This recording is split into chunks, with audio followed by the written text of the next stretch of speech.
हम आज अर्थशास्त्र का अध्ययन करेंगे। ये जो मैं पढ़ाऊंगा यूपीएससी के लिए, पीसीएस के लिए और वनडे एग्जाम के लिए भी महत्वपूर्ण है। कहा जाए तो वनडे एग्जाम के लिए उतना महत्वपूर्ण नहीं है, फिर भी अगर एक बार पढ़ लिया जाए तो ये काफ़ी होगा। पर यूपीएससी और पीसीएस के लिए इस नोट्स को पूरी तरह आपको रट जाना होगा, तब आपकी कंसेप्ट क्लियर हो जाएगी और आप यूपीएससी की मेंस और पीटी दोनों पर कमांड कर पाएंगे। तो आइए हम अर्थशास्त्र के सब्जेक्ट के रूप में अध्ययन करते हैं यूपीएससी और पीसीएस के दृष्टिकोण से।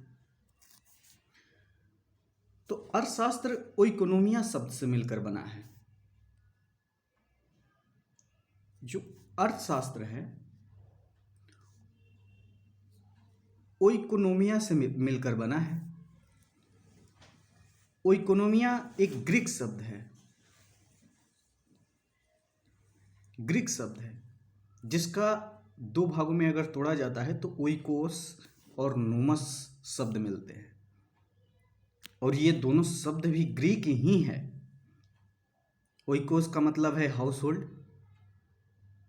या फैमिली, और नोमस का अर्थ है मैनेजमेंट। तो इसको शब्द के रूप में अगर पिरोया जाए तो अर्थशास्त्र एक ग्रीक शब्द है जो ओइकोनोमिया से मिलकर बना है, और ओइकोनोमिया शब्द ओइकोस तथा नोमस दो शब्दों के मेल से बना है।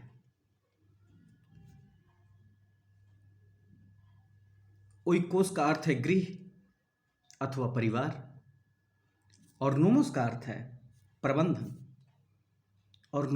प्रबंधन।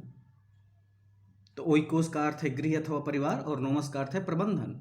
हम मैनेजमेंट करते हैं।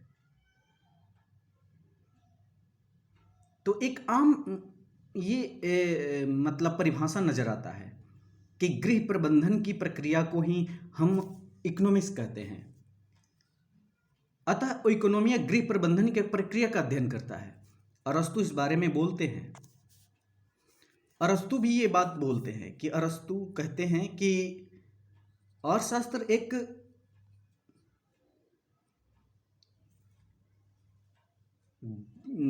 घर प्रबंधन की एक प्रक्रिया है।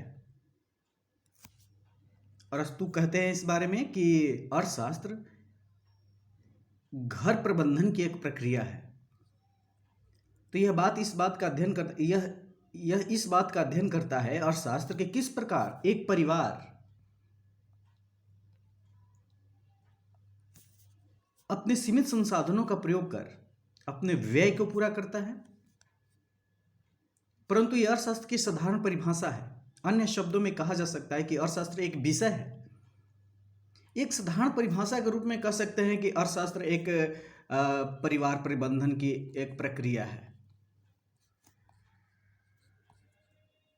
पर एक साधारण परिभाषा नजर आता है। अर्थशास्त्र एक विषय है जो अपने सीमित संसाधनों का प्रयोग कर, ये आपको ध्यान रखना है, सीमित संसाधन। अर्थशास्त्र सीमित संसाधनों का प्रयोग कर अपने व्यय को पूरा करता है। सीमित संसाधन मतलब क्या? पृथ्वी पर हर चीज की एक सीमित है, एक सीमा है। कोयले के भंडार की सीमा है, खनिज तेलों भंडार की सीमा है। उस सीमित संसाधनों का प्रयोग करना, ऐसे प्रयोग करना कि बाद के लिए भी बचे रहे, उसका अध्ययन करता है अर्थशास्त्र। इसलिए लियोनेल रॉबिन्स कहता है कि अर्थशास्त्र कमी का विज्ञान है, क्योंकि मनुष्य की इच्छाओं की कोई सीमा नहीं है। मनुष्य की इच्छाओं से ही अर्थशास्त्र का विकास चलता है, और मनुष्य की इच्छाओं की पूर्ति करने के लिए अनेक साधन उपलब्ध कराए जाते हैं, जो अर्थशास्त्र सीमित संसाधनों के इस्तेमाल करने के बाद ही उसका इस्तेमाल करता है। अर्थशास्त्र की विषय वस्तु अर्थव्यवस्था है एवं वस्तु एवं सेवाओं के उत्पादन, वितरण और उपभोग से ही अर्थव्यवस्था का निर्माण होता है। अर्थव्यवस्था के निर्माण के लिए 3 पहलू एकदम महत्वपूर्ण हो जाते हैं: उत्पादन, वितरण और उपभोग। इसी से अर्थव्यवस्था का निर्माण होता है। तो हम अर्थशास्त्र की एक परिभाषा के रूप में हमने वर्णन किया कि अर्थशास्त्र उपभोग, मांग और वितरण का ही एक संयोग रूप है। अर्थशास्त्र को कमी का विज्ञान भी कहा जाता है। लियोनेल रॉबिन्स बोलते हैं इस बात को। अब हम आते हैं कि अर्थशास्त्र और अर्थव्यवस्था में अंतर क्या है। और यह महत्वपूर्ण अंतर हो जाता है जब हम किसी विषय को पढ़ते हैं तो उसके टर्म और कंडीशंस, उसके शब्द मायने रखते हैं। तो अर्थशास्त्र जो होता है सिद्धांत का अध्ययन करता है। अर्थशास्त्र में सिद्धांत दिए जाते हैं। वो सिद्धांत अलग अलग ढंग से हो सकते हैं। जैसे पूंजीवादी सिद्धांत आया, तब मार्क्सवादी सिद्धांत आया, तब बाजार मिश्रित अर्थव्यवस्था आई। ये सिद्धांत थे और उसका जब अभ्यास किया जाता है तब वे अर्थव्यवस्था का भाग या हिस्सा बन जाता है। आगे ये बात लिखी गई है कि बाजार के सिद्धांत, रोजगार इत्यादि की बात की जाती है अर्थशास्त्र में, और अर्थव्यवस्था में खास क्षेत्रों में सिद्धांतों को अपनाने की वास्तविक तस्वीर पेश की जाती है। इस प्रकार कहा जा सकता है कि अर्थव्यवस्था किसी खास इलाके का अर्थशास्त्र होता है। जैसे भारतीय एक अर्थव्यवस्था एक खास इलाके की बात हो रही है, खास क्षेत्र की बात हो रही है, खास राज्य की बात हो रही है। जैसे भारतीय अर्थव्यवस्था, रूस की अर्थव्यवस्था, और हर एक अर्थव्यवस्थाएं अपने स्वरूप में अलग अलग होती है, वे समान नहीं हो सकती। अर्थशास्त्र के बारे में बात करें, ये अर्थव्यवस्था के बारे में बताया मैंने, और अर्थशास्त्र के बारे में बात करें तो अर्थशास्त्र में भी सिद्धांतों को लेकर नयापन जारी रहता है। जैसे कि आप पूंजीवाद की अवधारणा एडम स्मिथ ने शुरुआत में दी। एडम स्मिथ ने शुरुआत में पूंजीवाद की अवधारणा दी।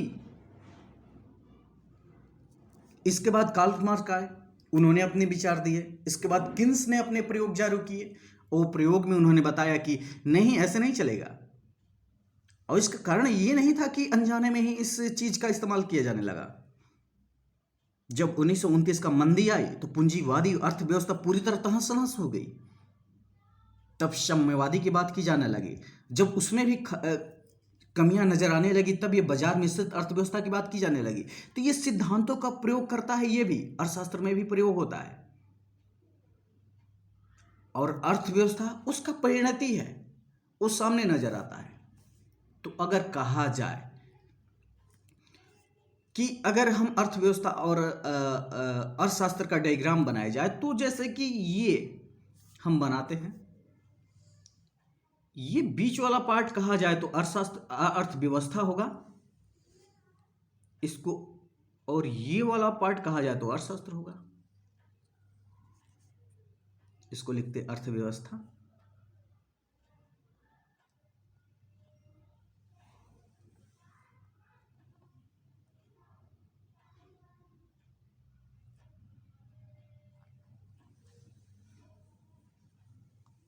अर्थव्यवस्था, और ये वाला जो पार्ट है इसको कहेंगे अर्थशास्त्र।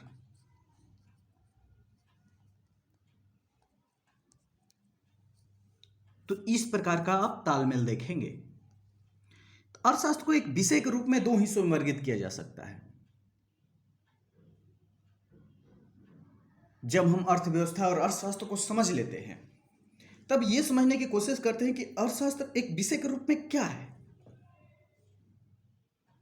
किस प्रकार अध्ययन किया जाता है, इसको अध्ययन करने का एक तरीका होना चाहिए। तो इसको दो भागों में बांटकर हम अध्ययन करते हैं। पहला, हम माइक्रो इकोनॉमिक्स की बात करते हैं, जिसको हिंदी में व्यष्टि अर्थशास्त्र कहते हैं, और दूसरा मैक्रो इकोनॉमिक्स की बात करते हैं, जो समष्टि अर्थशास्त्र कहलाता है। तो व्यष्टि अर्थशास्त्र को आप व्यक्ति से संबंधित मानिए और समष्टि अर्थशास्त्र को आप संपूर्ण से मानिए। ये बात आपको सामने नजर आएगी। तो व्यष्टि अर्थशास्त्र को अगर परिभाषित किया जाता है तो व्यक्तिगत स्तर पर आर्थिक क्रियाओं का अध्ययन किया जाता है। व्यक्तिगत स्तर पर, जैसे कि मैंने कितना कमाया, कितना खर्च किया, हमारी आय कितनी है, हमारा खर्च कितना है, हमारे परिवार का खर्च कितना है, ये एक व्यष्टि अर्थशास्त्र का भाग होगा। वहीं समष्टि के अगर डिफाइन करना चाहेंगे तो ये संपूर्ण आर्थिक क्रियाओं का अध्ययन होता है, जैसे राष्ट्रीय आय,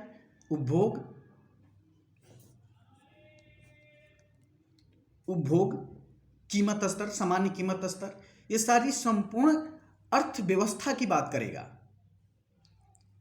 इसलिए इसको समष्टि अर्थशास्त्र कहा जाता है। और व्यष्टि अर्थशास्त्र में आपको मैंने बताया है कि व्यक्ति स्तर पर काम होगा। जैसे एक उपभोक्ता अपने जीवन में कितनी वस्तुओं का उपयोग करता है, कितने संसाधन का इस्तेमाल करता है, कौन कौन से वस्त्र उद्योग में वो संलग्न रहता है, ये सारी चीजें समष्टि व्यष्टि अर्थशास्त्र आप व्यक्ति से समझ जाएंगे व्यष्टि अर्थशास्त्र, और समष्टि से पढ़ जाएंगे संपूर्ण अर्थशास्त्र। समझ रहे? तो व्यष्टि अर्थशास्त्र समष्टि अर्थशास्त्र व्यक्ति और व्यक्तिगत व्यवहार का अध्ययन करता है कि एक व्यक्ति की मांग क्या है, एक व्यक्ति की आपूर्ति कितनी होती है। और वहीं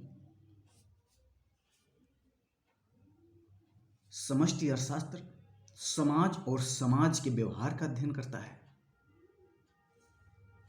उसके क्या व्यवहार हैं।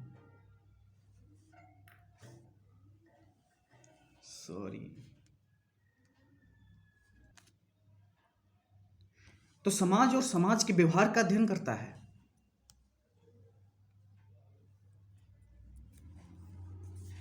व्यष्टि अर्थशास्त्र वस्तु की कीमत के निर्धारण का अध्ययन करता है कि वस्तु की कीमत कितना है। एक व्यक्ति के पास वस्तु पहुंचता है तो कितने रुपए में पहुंचता है, उसका निर्धारण करता है।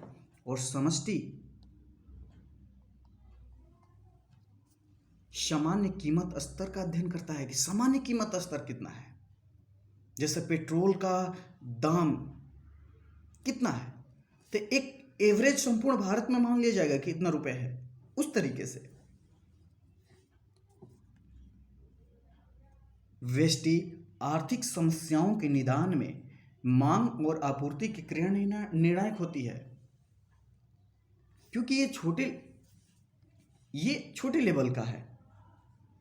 तो इसमें मांग, मैंने बोला उस समय भी, मांग और आपूर्ति की क्रिया निर्णायक होती है।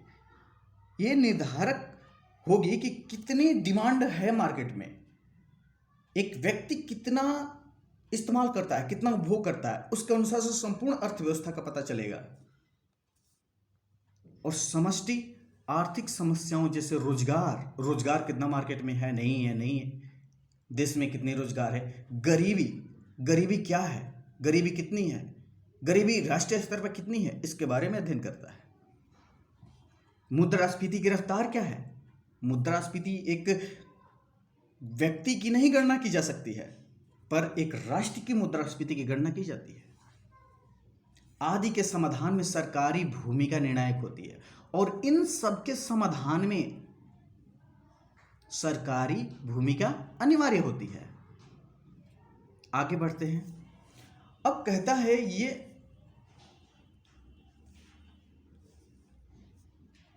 कि किसी भी अर्थव्यवस्था में व्यष्टि एवं समष्टि अर्थशास्त्र दोनों निरंतर समृद्धि के लिए महत्वपूर्ण है। व्यष्टि अर्थशास्त्र को समष्टि अर्थशास्त्र से अलग नहीं कर सकते। इसका डायग्राम भी इसी तरीके का होगा जैसे कि मैंने उसको अर्थशास्त्र में बताया था। ये अगर मान लिया जाए तो व्यष्टि अर्थशास्त्र है और उसका वृहद स्वरूप समष्टि अर्थशास्त्र है। इस तरीके का इसका डायग्राम बनेगा।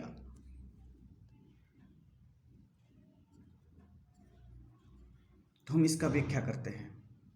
अब हम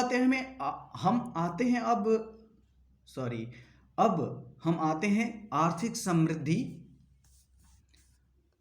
समृद्धि और आर्थिक विकास। इस कंसेप्ट को आपको बेहतरीन ढंग से समझना पड़ेगा और ये जब समझ विकसित होगी तो आगे अर्थव्यवस्थाओं की अवधारणाओं को समझने में आपको बड़ी मदद मिलेगी। आइए, आम धारणाएं हैं कि आर्थिक समृद्धि क्या है, आर्थिक विकास क्या है, ये आपको जानना ही चाहिए।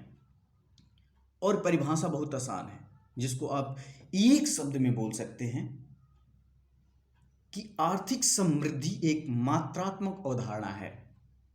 इसका अर्थ क्या हुआ?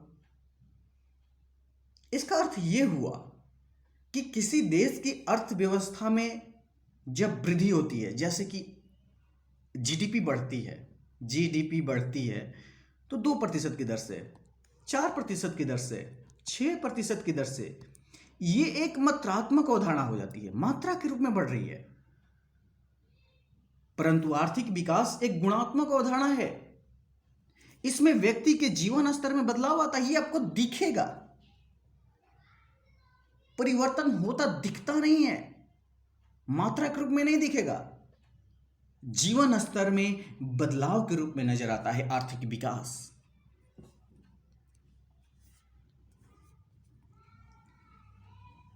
आर्थिक समृद्धि से अभिप्राय निश्चित समय अवधि में किसी अर्थव्यवस्था में होने वाली वास्तविक आय में वृद्धि से है। अगर किसी व्यक्ति की आय 5,000 थी, उसकी आय बढ़कर 10,000 हो गई, तो ये आर्थिक समृद्धि कही जाएगी। वहीं आर्थिक विकास से तात्पर्य उस प्रक्रिया से है जिसके परिणाम स्वरूप देश के समस्त उत्पादन साधनों का कुशलतापूर्वक विदोहन होता है। ये संसाधनों का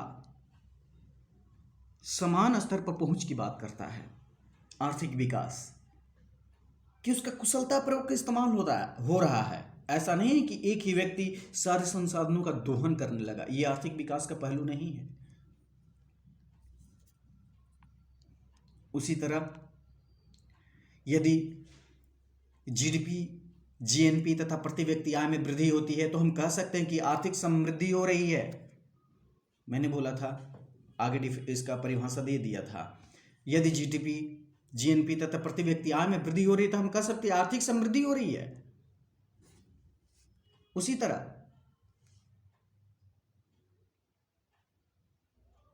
आर्थिक विकास में हम देखते हैं कि इसमें प्रति व्यक्ति तथा जीडीपी आय में निरंतर एवं दीर्घकालिक वृद्धि होती है, लगातार बढ़ रही है, ऐसा नहीं कि बीच में नीचे जा रही है। तथा जनता के जीवन स्तर एवं सामान्य कल्याण का सूचकांक बदलता रहता है,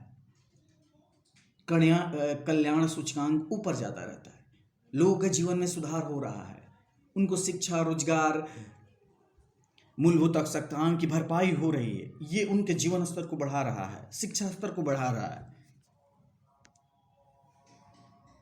आर्थिक समृद्धि उत्पादन में बढ़ोतरी को संबोधित करती है। उत्पादन पहले 100 kg का होता था, लेकिन अब बढ़कर 200 kg का हो गया। तो ये आर्थिक समृद्धि उत्पादन में बढ़ोतरी को संबोधित करती है। उत्पादन बढ़ रहे हैं। उसी तरह और आर्थिक विकास उसको कहेंगे जब बढ़े हुए उत्पादन का लाभ समाज के प्रत्येक, उत्पादन बढ़ा, ये आर्थिक समृद्धि कही गई। उत्पादन तो बढ़ गया, ठीक है, ये आर्थिक समृद्धि कही जाएगी। और वहीं जब उत्पादन का लाभ समाज के प्रत्येक व्यक्ति को सुनिश्चित किया जाने लगेगा तभी आर्थिक विकास कहलाता है। इस कंसेप्ट को आप पूरी तरह समझ जाइएगा, इसको रट जाइएगा, जिससे आपको आगे की प्रक्रियाओं, आर्थिक क्रियाओं और आर्थिक गतिविधियों को समझने में आपको मदद मिलेगी। ये बेसिक कंसेप्ट है जिसको आपको समझना ही पड़ेगा, आप इससे बच नहीं सकते। उसी तरह हम देखते हैं समावेशी विकास और सतत विकास। इस समय यूपीएससी पर क्वेश्चन बहुत पूछ रहे हैं। सतत विकास और समावेशी विकास, वित्तीय समावेशन, ये सारे टॉपिक महत्वपूर्ण हो जाते हैं, इसलिए इस पर आपको पकड़ बनानी पड़ेगी। पहले तो ये समझ के लिए एक नोट्स है जो आपकी समझ को विकसित करेगा, और जब आप समझ लेंगे इस बातों को, ये अपने कंसेप्ट को डेवलप करेंगे, तब एक आप बुक उठाइए, उसका सिलसिलेवार अध्ययन कीजिए, तब आपको सारी चीजें, कोई भी बुक पढ़ेंगे आपको क्लियर समझ में आने लगेगा। तो समावेशी विकास, पहले हम समावेशी विकास पर चर्चा करते हैं, इसके बाद सतत विकास पर हम जाएंगे। समावेशी विकास, समावेशी विकास में दो पहलू हैं। पहला पहलू है सबके विकास की बात की जाएगी, और दूसरा पहलू सभी पहलुओं में विकास की बात की जाएगी। सबका विकास एक अवधारणा है, न्याय के सिद्धांत पर आधारित है कि सबका विकास होना चाहिए।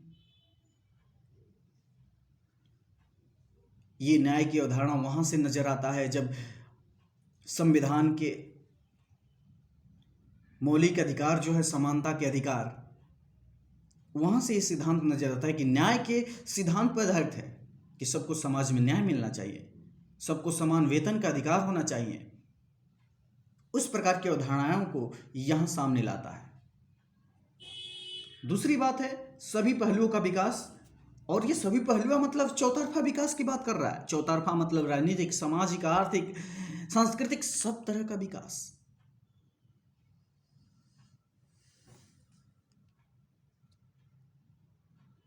हम इसको परिभाषा के रूप में इस प्रकार कह सकते हैं कि सबका विकास का अर्थ है कि समाज का कोई भी सदस्य विकास की प्रक्रिया से वंचित न रह जाए।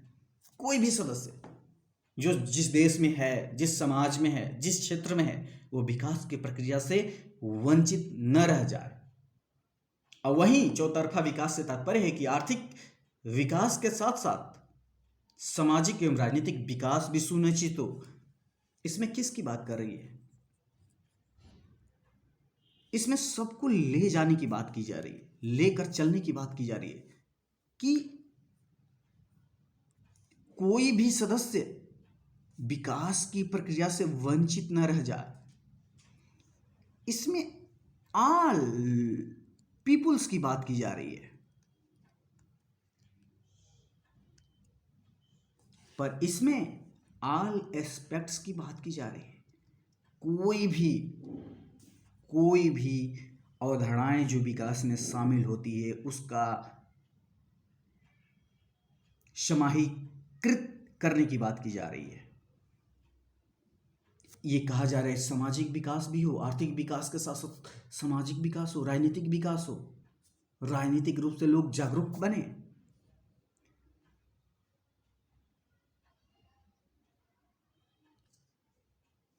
सबका विकास के बारे में उदाहरण जॉन राल्स ने एक उदाहरण पेश किया है कि समाज में न्याय किस स्तर पर काम करता है।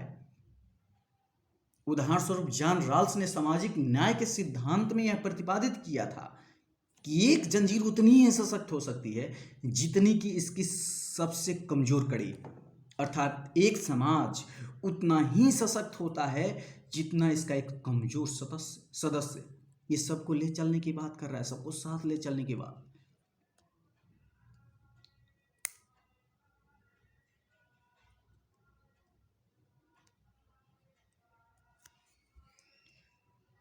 और वहीं चौतरफा विकास की बात करें, रोजगार के अवसर को सुनिश्चित करना, गरीबी उन्मूलन को सुनिश्चित करना, आर्थिक असमानता को दूर करना आर्थिक विकास के उदाहरण हैं। जबकि जाति आधारित भेदभाव, धर्म पर आधारित भेदभाव, लैंगिक असमानता इत्यादि को दूर करना सामाजिक विकास है। आर्थिक विकास में लोग के पास पैसा तो आ जाता है, लेकिन सामाजिक विकास भी होना चाहिए, चौतरफा विकास का अंग है। सबका विकास कहता है कि सामाजिक सशक्तिकरण की अनिवार्य है कि समाज के सबसे कमजोर वर्ग का सशक्तिकरण हो, समाज के सबसे कमजोर वर्ग का सशक्त हो, वो मजबूत हो, उसके पास पैसा पहुंचे, उसके पास समाज सम्मान की दृष्टि से देखे,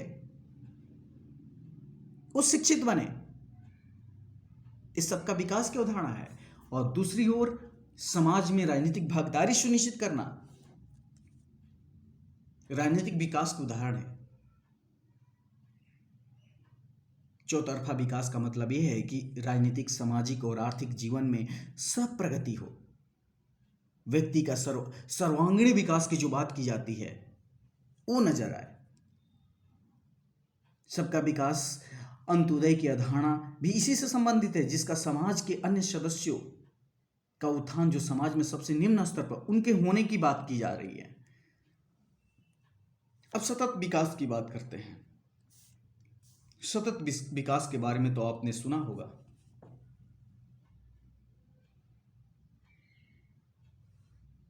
ये विश्व स्तरीय सम्मेलन में इसको डिफाइन किया गया था। हम उस पर नहीं जाएंगे, उस पर बाद में जाएंगे।